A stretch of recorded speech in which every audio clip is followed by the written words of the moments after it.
brillant, que tiene el corazón lleno del amor de Dios a la humanidad. Il y a de cela plus de 20 ans, un homme de l'Équateur appelé le général Carlos Areoba Gaibor Abraham eut une vision de Dieu, celle de restaurer l'image de Dieu au sein de cette humanité souffrante, celle de démontrer de manière palpable l'amour de Dieu à l'humanité. Et cette vision eut un nom appelé la Konassi Chapelain. 20 ans plus tard, la Konassi Chapelain aujourd'hui est entrée comme un vent de l'esprit, traversant les pays du monde entier, a atterri en Afrique et est en train de ravager l'Afrique en présentant l'amour de Dieu comme l'âme suprême pour la résolution de la souffrance des hommes.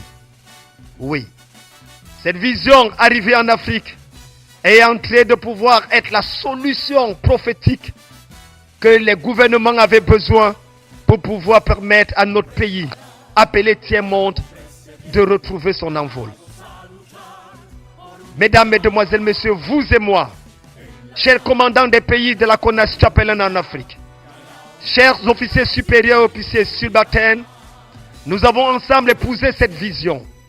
Et nous nous sommes déterminés à travailler avec le général Carlos Areoba sous son leadership magistral pour assurer que, selon l'accréditation que nous avons reçue au niveau des Nations Unies, que la souffrance de l'humanité, dans toutes ses composantes, puisse trouver une solution au travers des hommes et des femmes de Dieu que nous sommes. La Konassi Chapelain. Après plusieurs mois et plusieurs années, l'Afrique a commencé à tourner en rond. Jusqu'au jour où le général Carlos Areoba a décidé de manière prophétique de lancer les réformes de la CONAS en Afrique.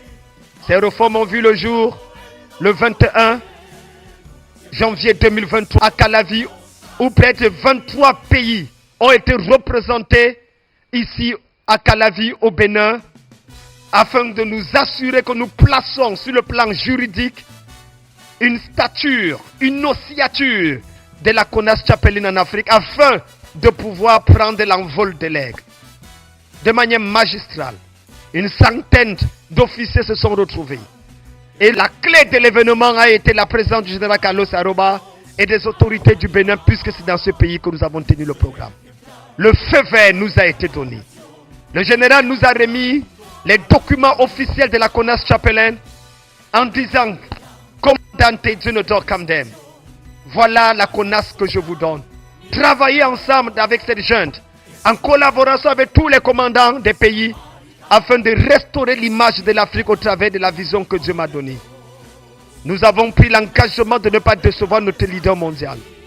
Nous avons pris l'engagement que le sceptre de la division, de la séparation, des problèmes ethniques ne pourra pas prévaloir au sein de la Konassi Chapelain.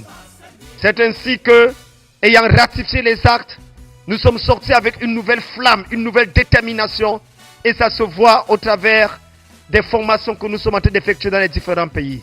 Coup de chapeau au Bénin, coup de chapeau au Togo, coup de chapeau au Gabon, coup de chapeau en ce moment au Cameroun.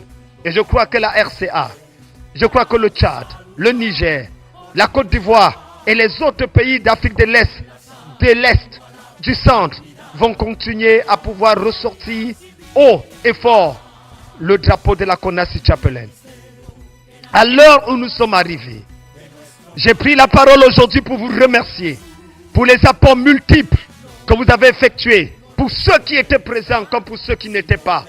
Vos prières, vos jeûnes, votre détermination ont permis à ce que les assises de Calavi soient un succès phénoménal. Merci, cher commandant. Merci au président du comité d'organisation et à son épouse. Merci au commandant du Bénin. Et merci à tous ceux-là qui ont travaillé d'arrache-pied pour permettre à ce que les assises de Calavi, acte de naissance de la réforme de la CONAS Chapelain, voient le jour. Le général Carlos Areoba Gaibor et le commandement mondial nous ont donné leur feu vert. Le temps est au travail. Si je m'adresse à vous en deuxième position, c'est parce qu'effectivement les actes de Calavi et la naissance de la réforme ne constituent pas à eux seuls un succès pour la réforme. Il y a beaucoup de choses que nous devons changer dans notre approche, dans notre manière d'aborder les choses. L'opinion internationale nous regarde. Le commandement mondial nous observe.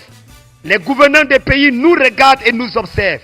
Il faut dire qu'à l'instant où nous sommes, ils sont de plus en plus enclins à nous apporter leur soutien parce que nous leur apportons, au-delà de la répression, quelque chose qu'ils n'avaient pas, la sensibilisation, la réinsertion et l'éducation. Oui, la CONAS Tchapelaine est la réponse de Dieu aux besoins de l'Afrique. La CONAS Tchapelaine est l'espoir des Africains. Ce n'est pas par hasard que Dieu a parlé au général Carlos Areoba, qui, en dépit de son temps et de ses occupations, passe de plus en plus de temps en Afrique pour nous inculquer cette vision, pour nous impartir cette détermination, afin que nous soyons capables de répondre aux attentes sociaux et sociétales. Je reste convaincu autant pour moi que le Dieu que nous servons, le Dieu du général Carlos Areoba Gaibor, sera avec nous. Nous n'allons pas échouer. Chers commandants, restons unis, restons soudés, restons déterminés, car nous avons 55 pays à dompter.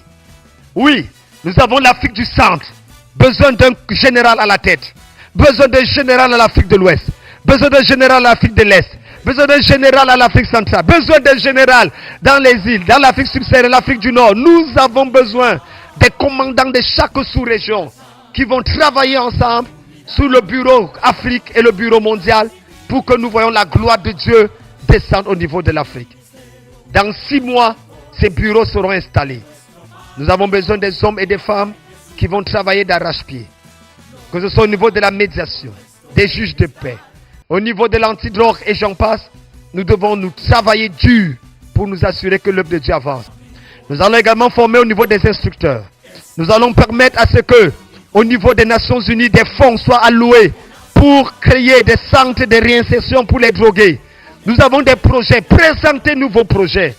Nous allons travailler et faire comprendre à tous les gouvernements des pays que la CONAS Tchapelaine du général Carlos Areoba ne vient pas juste pour former les gens, mais vient pour aider les populations des pays, les veuves, les orphelins, les enfants abandonnés, les enfants toxicomanes, ceux-là qui n'ont plus d'espoir. Nous voulons leur démontrer qu'il y a encore de l'espoir. Nous voulons accompagner ces ministres, accompagner ces gouvernements, ces présidents à pouvoir être la réponse à leur population. Mesdames, Mesdemoiselles, Messieurs, je sais que je peux compter sur vous. Personne de nous n'est parfaite. Et je suis loin d'être le premier à être parfait. Mais je sais une chose. Comme disait Saint-Exupéry, dans les choses prioritaires, unité. Dans les choses secondaires, diversité. Mais en toutes choses, charité. Restons unis et soudés. Travaillons ensemble. Bâtissons quelque chose. Et je reste convaincu que le commandement mondial, sous la présidence du général Carlos Areoba, nous donnera encore plus d'opportunités de le servir et de pouvoir glorifier le Seigneur ici en Afrique. C'était le général Djenedor Kamdem Nunga, commandant de la CONAS Tchapelaine en Afrique et responsable des antidrogues. Que Dieu vous bénisse. Je vous aime. Merveilleuse et glorieuse année 2023. Et à très bientôt pour les prochaines formations. Que Dieu vous bénisse.